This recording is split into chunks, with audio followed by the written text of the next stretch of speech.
우크라이나 전쟁에 이어서 이스라엘 팔레스타인 전쟁으로 국제 정세 급변하고 있는 가운데 이번 주에 중요한 외교적 일정들이 많습니다. 에이펙 정상회의 미국에서 열리고요. 이 기간에 미중 정상회담 열리고 또 한중 정상회담 가능성도 있습니다. 이런 가운데 지금 오스틴 미 국방장관은 우리나라에 와 있습니다. 이 외교적인 의미들 자세히 분석하겠습니다. 국립외교원 민정훈 교수 초대했습니다. 안녕하십니까? 어서 오십시오.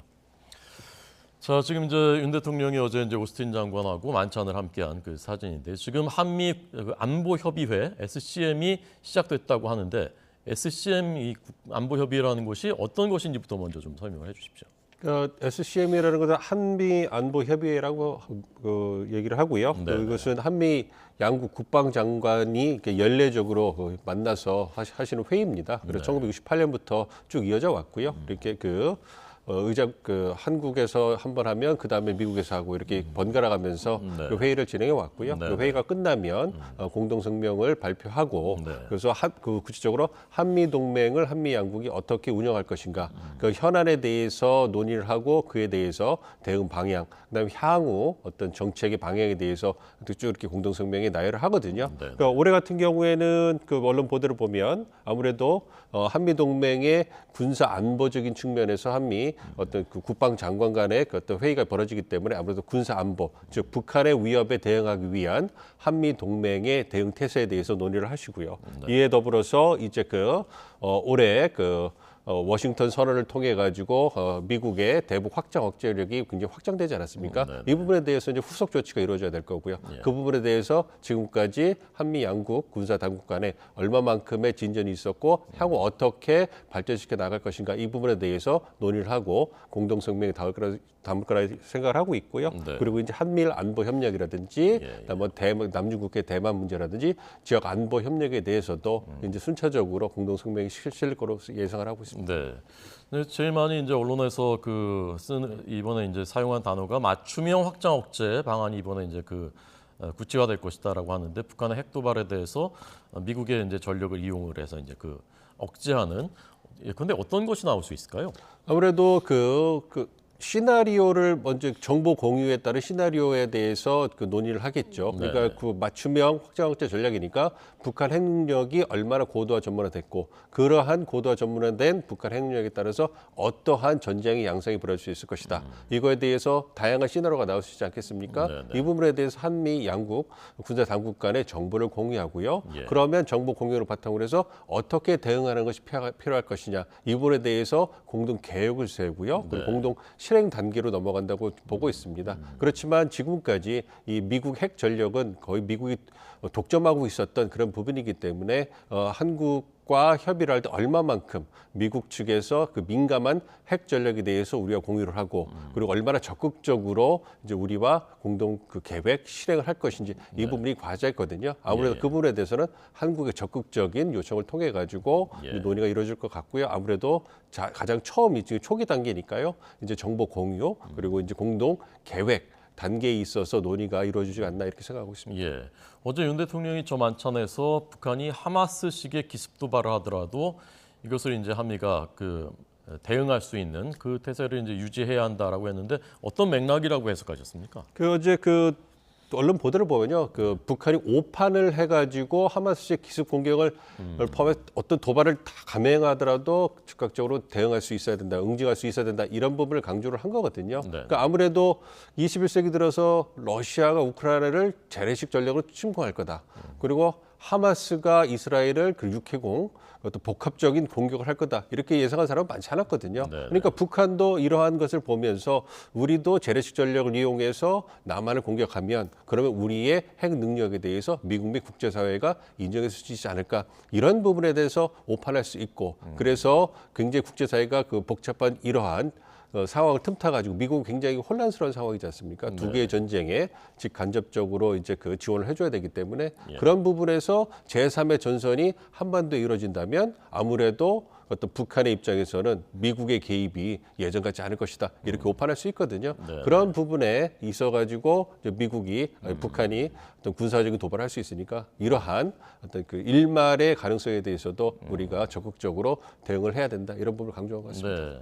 미 국방장관과 함께 이제 만찬한 자리에서 대통령이 그런 말 했다는 것 자체가 이제 상징적인 어떤 그 뭐랄까 경고일 수 있는 것이겠고, 국방장관들은 이번에 이제 신원식 장관 취임한 뒤에 처음 만나는 것이라고 하는데, 오늘 만남에서 9.19 군사합의 문제가 거론될 수 있다라는 관측이 있거든요. 그 가능성 어떻게 보십니까? 이면 가능성이 있다고 보고 있습니다. 9.19 합의에 관련된 사항은 신원식 국방장관께서 굉장히 강조하고 있는 부분이기 때문에 네네. 그리고 얼마 전에 그 개최된 한미 외교장관 회담에서도 이 부분에 대해서 의견이 오간 것으로 언론 보도에 나오고 있습니다. 네. 그렇기 때문에 아무래도 윤석열 정부 입장에서 그러한 부분에 대해서 이제 미국 측에 어떤 공감을 얻어내고 어떤 지지를 얻어내는 노력을 외교 안보 측면에서 하고 있다고 생각하고 있기 때문에 네네. 아무래도 9.19 군사합의의 담당하는 부처가 국방부이기 때문에 이러한 부분이 또 오스틴 장관과의 협의를 통해 가지고 미국 측에 또 지지를 얻어내는 노력으로 이어지지 않을까 보고 있습니다. 네, 이게 미국의 뭐 어떤 합의가 필요한 게 아니라 그냥 지지 또는 공감 이게 이제 필요한 것인 거죠. 그렇습니다. 왜냐하면 이것은 9.19 군사합의라는 것은 남북 간에 이루어진 것이고요. 네, 그렇지만 아무래도 한미 동맹과 어떤 동북아의 어떤 안보 정세를 고려해 본다면 미국의 지지가 없이는 아무래도 네. 예. 어떤 그러한 부분에 있어서 우리 독자적으로 나가기는 아무래도 좀 부담이 있으니까요. 그런 부분에서 말씀해 주신 것처럼 어떤 미국 합의가 있는 건 아니겠지만 미국 측이 어떤 공감과 지지를 해주는 것이 어떤 그러한 부분에 있어서 우리 군 당국 결정하는데 큰 도움이 될 거다 생각하고 있습니다. 네. 이번 회담에서 아마 미국의 조기 경보 위성의 정보를 우리가 이제 공유하는 방안이 논의될 것이라는 것도 이제 그 많이 중시되고 있는 얘기인 것 같아요. 조기 경보 위성이란 건 뭔지 어떤 효과가 있는 것인지요? 아무래도 이제 우리가 이제 북한의 핵 미사일 위협에 대응하기 위해서는 네네. 미국의 정찰 위상 정보 자산에 의존하는 게 굉장히 큽니다. 그런 부분에서 북한의 핵미사일 위협이 고도 전문화되고 있기 때문에 네네. 최근에 한미 양국 간의 어떤 확장 억제를 강화하는 그런 합의가 이루어졌기 때문에 그런 후속 조치로서 이루어지는 것이고요. 네네. 일단은 가장 중요한 것은 경보 정보, 즉 북한이 핵이나 미사일을 발사를 하면 그거를 최단시간에 탐지를 해야 되고 그 이전에 발사하기 이전에 징후를 얼마나 빠르게 포착하느냐가 아무래도 피해를 최소화할 수 있는 가장 최선의 대응이기 때문에 이러한 부분에서 미국과 적극적으로 미국의 전략 자산을 이용해 가지고 조기에 북한의 미사일 발사 위험 움직임을 탐지하고 여기에 대응할 수 있는 이러한 부분에 대해서 보다 한미 양국이 적극적으로 대응하겠다 이런 부분을 보여주는 것이거든요. 그런 부분이기 때문에 아무래도 이제 선제적으로 또 북한의 미사일 도발에 대응할 수 있는 그런 조치까지 이제 적극적으로 이루어지고 있는 것이다 이렇게 말씀드리겠습니다. 네. 어제는 이제 한미 국방장관들이 일본에 이제 화상으로 참여해서 회담을 해서 여기서 이제 미사일 정보도 실시간으로 공유한다라고 이제 합의를 했다는데 이제 같은 맥락인 것 같고 훈련도 내년부터는 실시하고 또 확대한다라고 했던데 삼국 훈련을 이 삼국 훈련 하게 되면 어떤 의미가 있습니까?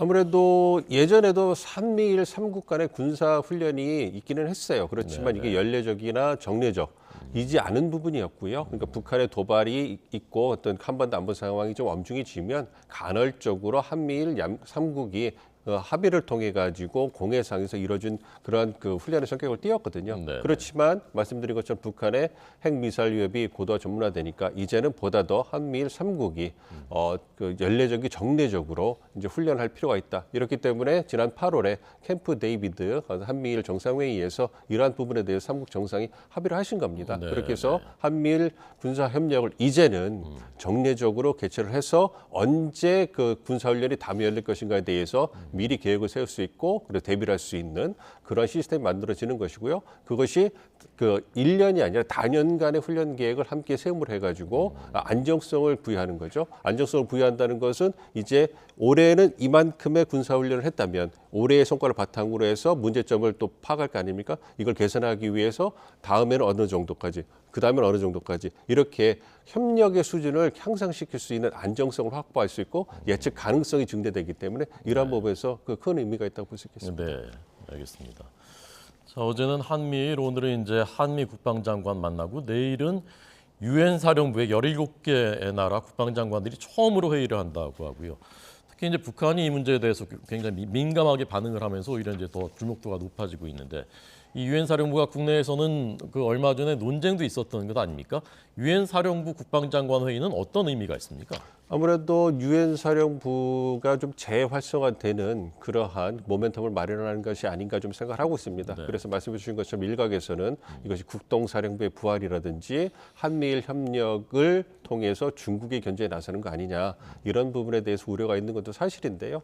아무래도 유엔사의 목적 자체가 한반도의 정전협정을 관리하고 유지하는 것, 그리고 유사시에는 전력을 제공하는 역할을 하기 때문에 이렇게 이제 유엔사가 어느 정도 재활성화되는 그런 계기는 북한이 제공했기 때문에 이 부분에 대해서는 아무래도 지금의 어떤 그 유엔사 그 국방장관회의가 열리는 것은 네. 북한의 위협에 점증하는 군사주국에 대응하기 위해서 유엔사가 보다 적극적인 역할을 하는 것이 필요하다라는 예. 또 공감대가 형성이 된 것이 아닌가 이렇게 보고 있습니다. 예.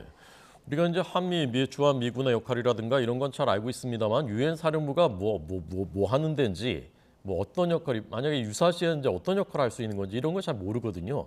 그걸 좀 설명을 해주시면 좋을 것 같습니다. 그러니까 유엔 사령부는 사실 그 법적인 근거가 그렇게 뚜렷하지 않은 그러한 그런 사령부고요. 아무래도 1950년에 한국 전쟁이 발발했을 때 이제 그 북한의 침공에 대응하기 위해서 미국 주도로 유엔 그 회원국들의 어떤 동참을 촉진하기 위해서 만들어진 것이고요. 네. 그렇기 때문에 유엔군 사령부의 유엔의 결연을 통해서 유엔군 사령부가 만들어졌고 이것을 미군이 주도해서 유엔군을 갖다가 지휘하겠다. 이러한 합의를 통해 가지고 한국 전쟁 때 어떤 만들어진 것입니다. 그렇기 때문에 한국 전쟁이 끝나고 나니까 어떤 유엔군 사령부의 어떤 그 역할이 많이 축소될 수밖에 없는 것이죠. 그렇기 때문에 지금은 이제 그 말씀드린 것처럼 한반도 정전협정 네. 유지 관리하는데 이렇게 이제 그 초점이 맞춰져 있고요. 그리고 유사시에는 이제 한반 재참전을 하겠다 이런 부분을 논의하고 있는데 아무래도 한반도에서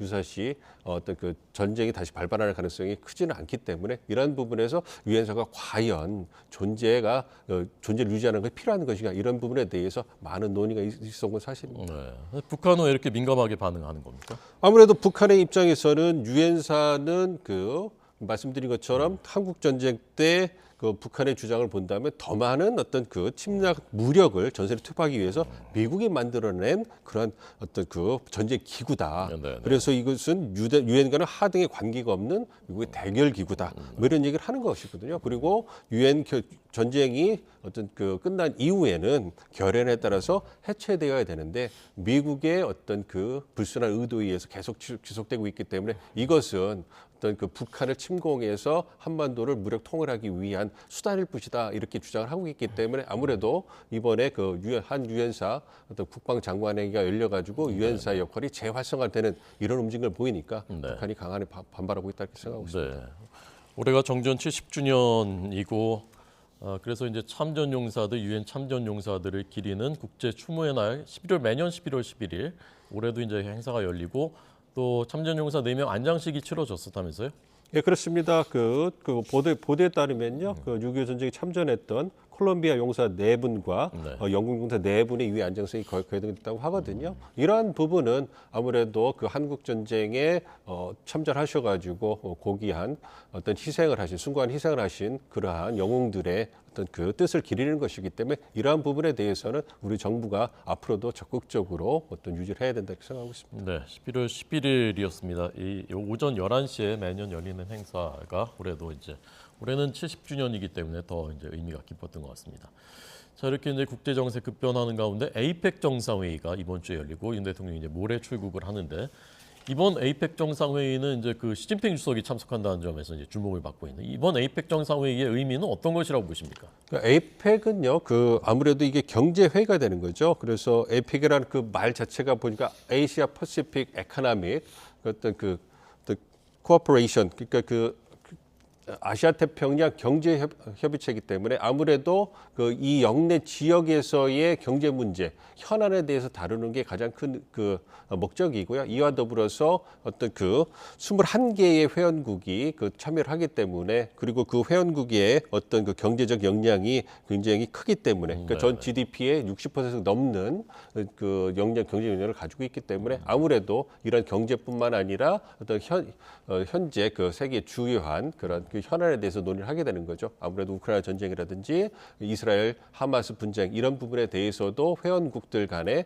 논의를 통해 가지고 보다 더 그 국제사회 분쟁을 갖다 해결하는 이런 모습도 보이려고 하는 것이고요. 네네. 무엇보다도 이제 이번 그 정상회의의 의장국인 그 미국이 내세운 그 이번 정상회의 의제는 모두를 위한 회복력 있고 지속 가능한 미래 구축이거든요. 이걸 위해 가지고 상호 연결되고 혁신적이고 포용적인 지역을 지향하고 이제 개방적이고 공정한 경제 시스템을 구축하기 위해서 노력하겠다. 이러한 하고 있기 때문에 그러한 부분에서 이제 인도 태평양 경제 프레임워크라든지 이런 부분에 대해서 진전 방안에 대해서도 논의를 하고요. 그리고 다양한 경제 의제가 논의될 거라고 생각하고 있습니다. 네.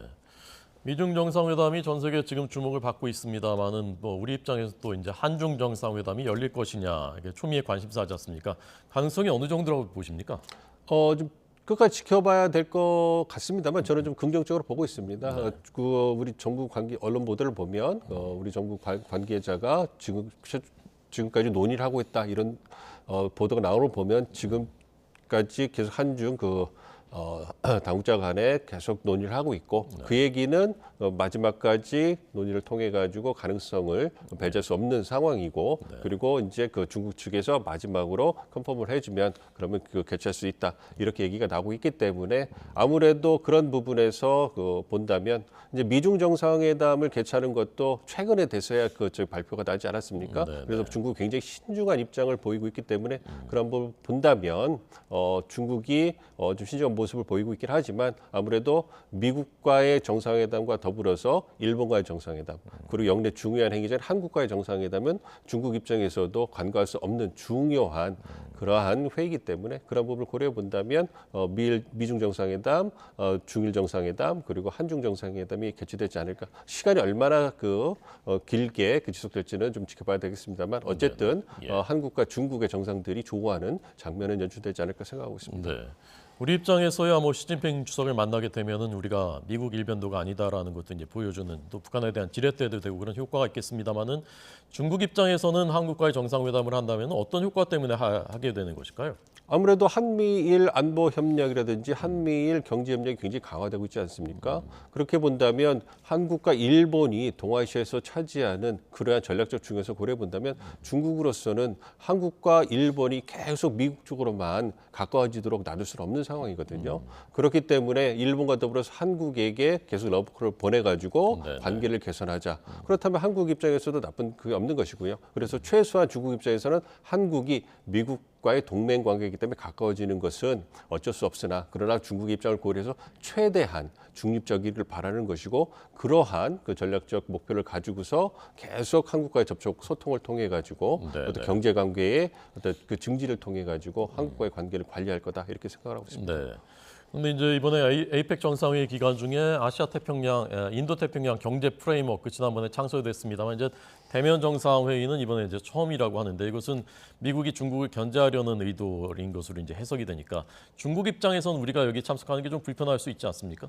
좀 불편할 수 있겠죠. 그렇지만 대놓고 얘기할 수 없는 그런 상황인 거죠. 왜냐하면 14개 국가가 참여하는 다자 경제협의체고요. 이것은 미래 먹거리 산업이라고 할 수 있는 첨단 기술에 대해서 아직 확립되지 않은 뭐 공급망이라든지 어떤 그러한 통상이라든지 교역이라든지 이러한 규범과 원칙을 세우는 협의체이기 때문에 그러한 부분에서 굉장히 중요성을 가지고 있고요. 그래서 이것에 우리 한국이 얼마나 적극적으로 참여해서 우리의 이해관계가 반영된 규범이나 원칙 제도가 만들 수 있느냐 이 부분은 굉장히 중요한 거거든요. 우리의 경제적 이익에 있어서 그렇기 때문에 이러한 부분을 잘 알고 있는 중국이 그 14개 국가가 참여하는데 이것이 자국을 견제하는 목적이 있는 것이다. 이렇게 주장을 하고서 한국만 꼭 집어가지고 어떤 견제하기는 쉽지 않은 부분이 있는 것입니다. 그리고 여기에는 분명한 경제적 이익이라는 우리의 어떤 좋은 명분이 있기 때문에 그런 부분에 중국이 우리를 탓하기는 쉽지 않을 거라 보고 있습니다. 네.